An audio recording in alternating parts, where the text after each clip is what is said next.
እግዚአብሔር ንዓኻን ንቤትካን ሰናይ ከም ዝገብረልካ አርጊጼ ይፈልጣለሁ ክብርና አምላኽ ይሁን አርጊጼ ይፈልጣለሁ እግዚአብሔር ንዓኻ ሰናይ ክገብረልካ እግዚአብሔር ንቤትካ ሰናይ ክገብረላይ ኢየሱስ ክርስቶስ ወደ አምላኽ ጎይታ ስለዝኾነ ማለት ኣብ መክብብ ምዕራፍ 8 ቁጥር 12 ኮም ይብለና እግዚአብሔር ነቶም ድፈርሕዎ እግዚአብሔር ነቶም ከም ምኽሩ ዝተጸውዑ እንታይ ዝገብረሎም ሰናይ ከም ዝገብረሎም ሲ አርጊጼ ይፈልጣለሁ ይብል ናይ እግዚአብሔር ቃል አሕዋተይ እዚ ቃል እዚ ከም ምኽሩ ዝተጸውዑ ዝተጻሕፈ ተስፋ እዩ ኣብ ዳዊት ወን ቆም ተጻሒፍልና ኣሎ ኣብ ዳዊት 128 ክሪኦ ኸለና ንእግዚአብሔር ስ ብመንገዱ ዝመላለሱ ንእግዚአብሔር ዝፈርሕዎ ዘበሉ ሁሉም እንታይ ዝኾነሎም ግብረ አዳዎም እግዚአብሔር የብልዖም ኢሉ እዚ ማለት ይሰልጠካን ይቀንዓካን ማለት እዩ ኣብ ትኾዶ እግዚአብሔር ሞጎስካ ይኸውን ማለት እዩ ከምኡ ድማኒ ብድሓን የንብረካ ኢሉ ብሰናይ የንብረካ ኢሉ ክብርና አምላኽ ይኹን እዚ ንጻድቕ ዝተዋህቦ ተስፋ እዩ ስለዚ እዚ ንዓይ ይምልከተኒ ንዓኻ ይምልከተካ አምላኽና ብጥራሽ ደይላወጥ አምላኽ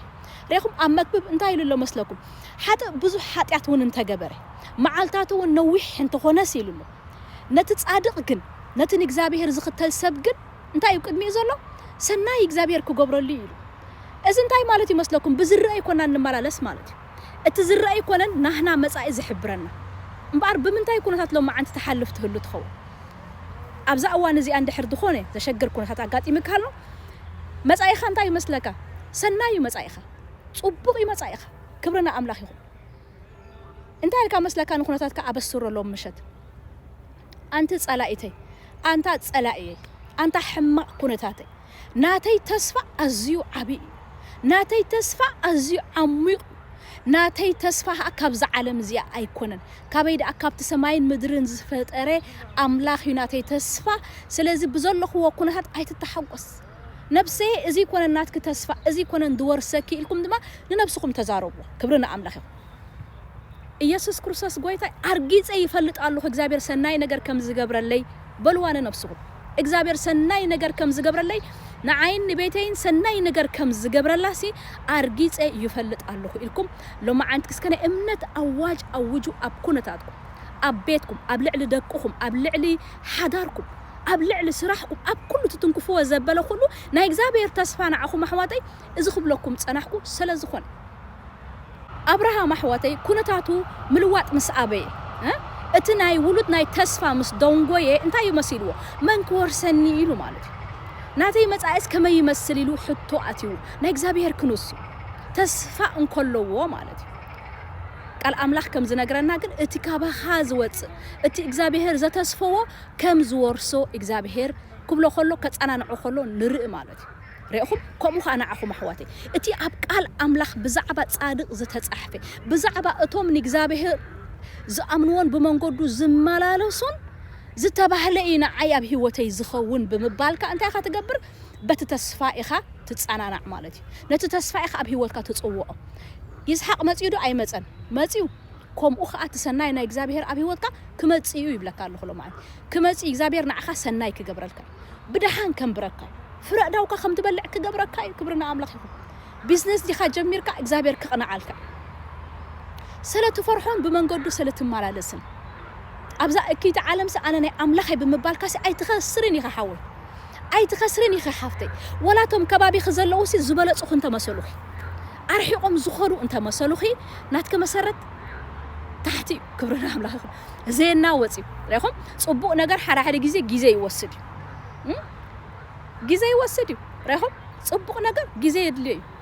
ኢየሱስ ክርስቶስ ጎይታ ስለዝናተይ ነገራት እንተ ደንጎስ ጽቡቅ ምክኸውን ስለዝኾነ እዩ በለሎ ማዓንቲ ክጽብቅ ስለዝኾነ ምስክርነተይ እዩ ናተይ ጉዳይ ደንጉዩ ዝመስል ዘሎ በሉ አምላኸ ይረስዕኒ ዘይኮነስ ናተይ እምነት ምናልባሽ ዘይተቀበል እምነት ኮይና ደይኮነስ እንታይ ዳ እግዚአብሔር ኣብ መስርሕ ኣሎ ብዛዕባ ናተይ ጉዳይ ብዛዕባ ዝጸለኽዎ ኣብ መስርሕ ይዘሎ እግዚአብሔር በሉ ሐዋት ኮሚ ዳንኤል ንእግዚአብሔር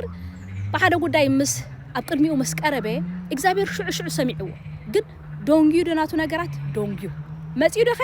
መጽዩ ስለዚህ ሐዋቴ ኩሉ ግዜ ሓደ ነገር አስተውዕሉ ነቲ መስርሕ አስተብህሉ አበይኩም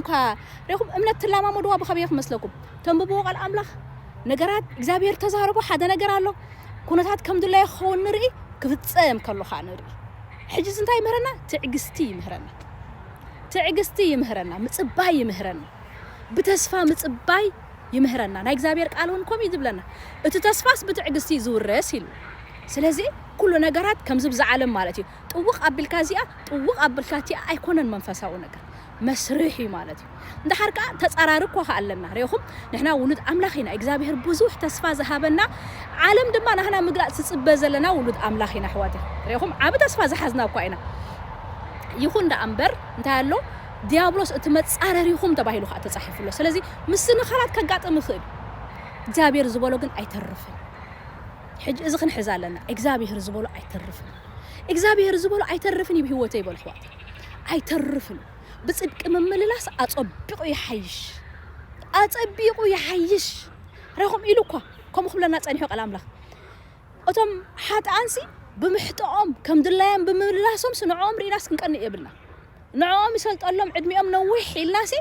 نو ازيهم انا انتاش ميكونن ممزنينا يكونوا نحنا نفلطو حدا ነገር አለ እቶም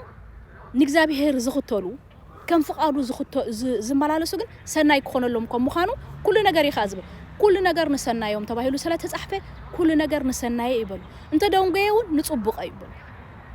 እንተ ደንገየ ነገራቱን ንጽቡቀይ እዩ ኢየሱስ ክርስቶስ ወደ አምላክ ጎይታ ስለ ዝኾነ በህይወትካ ሃሌሉያ አብ ኢሳያስ ድማ እንታይ ይብለና ወላ በጸላእት እንድሕር ተኸቢብ ካለኻ ጸላእት ኻሲ አብ ጊዜ ጭንቀት ንዓኻ መጽኦም ከም ዝልሙኑኻ ክገብር ይካአሉ እግዚአብሔር እዞም ሕጂ ደረት ድኾኑኻ ዘለው ሰባት እግዚአብሔር አብ ጊዜ መከራ ንዓኻ አልዒልካ ንሶም ከኣ ኩነታቶም አትሒትዎም እትኽምኩሕሉ ጸንሑሲ አትሒትዎም ናባኻ ረዲእ ደልዮም ናባኻ ከም ድመጹ እግዚአብሔር ክገብር ይካአሉ ስለዚህ ብዝርእ ነገር በፍጹም አይትጨንቁ ሕዋተይ በፍጹም ንኹነታትኩም ብኡኻ ከይትመዝኑዋ ኸኣኒ ሓደራ ሕዋተይ ምክንያቱ እዚ ትድቀለለ መንገድስ ኩሉ ጊዜ ምክንያቱ ንሕና ካብ ዓለም እንዲና ሕዋተይ ዘለመድናዮ ንሱ ረይኹም ጽቡቕ ዘለዎ ሰብ ቀልጢፍካ ኻትር ይርአ ኹነታቱ ማለት ድርአ ነገር ጥራይና ለሚልና ኖ መንፈሳዊ ሰብ ግን ብድርአ ይመላለስ ንዝርአ አይዛረብን ንዘይርአ ነገር ይዛረብ ትዘይርአ ኸንታዩ ቃል አምላክ እቲ ዘይሐልፍ ዘርኢ እቲ ጸኒዑ ዝነብር ዘርኢ ብነገራት ዘይላወጥ ዘርኢ ህይወት ዘለዎ ቃላት በቃ ህይወት ዘለዎ ክብርና አምላክ ህያው ዝኾነ ስለዚህ ህያውነቱ ኻሎም ማዓንቲ አብ ህይወትኩም ምን ትግለጽ እዚ ቃል እዚ ንዓይልኩም ወሰድዎ እዚ ቃል እዚ አብ ኩነታትኩም ተዛረብዎ እግዚአብሔር ከኸብቁሎ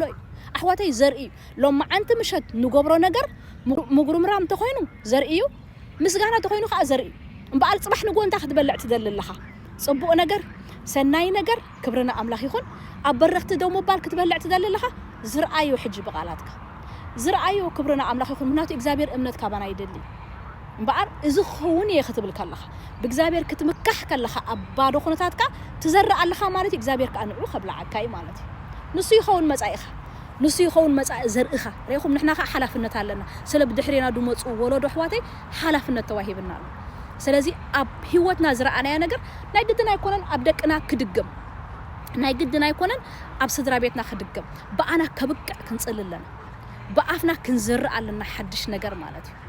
ኢየሱስ ክርስቶስ ጎይታ ይሕዋተይ ንስኹም ብፁዓትኩም አምላክ ይመስገን ብፁዓቲና በአምላክ ሰለስተ አመና ማለት እዩ አብ እግዚአብሔር አብ ኃይልና ዘይኮነሲ አብ ግብርና ዘይኮነሲ ነቲ ዘይርአ አምላክ ስኡሙን ጌርና ስለዝወሰድናዮ እግዚአብሔር ክሕሰና እዩ ጽቡቕ ነገር ከ ክገብረልና ከብላዓና ይረኹም እግዚአብሔር ኮሚ ገርህታሲ ንእግዚአብሔር ክሪእዎ እዮም ተባይል ተጻሒፉ አብ ህይወትካ ትሪኦ ማለት እዩ ገርህ ማለት ከ ንእግዚአብሔር ዝአምን ሰብ ገርህ እዩ ክብርና አምላክ ይኹን አምላክ ከም ዘሎን ነቶም ዝቆርብዎ ዓስብ ከም ዝህብን ዝአምን ሰብ ንእግዚአብሔር ይሕጉሶ ስለዚህ ኮሙን ኩሎም ማዓንቲ ጽቡቕ ከ ክንዓጽድ ኢና ኢየሱስ ክርስቶስ ጎይታ እዩ ንስኹም ብሩኻት ኢኹም ሻሎም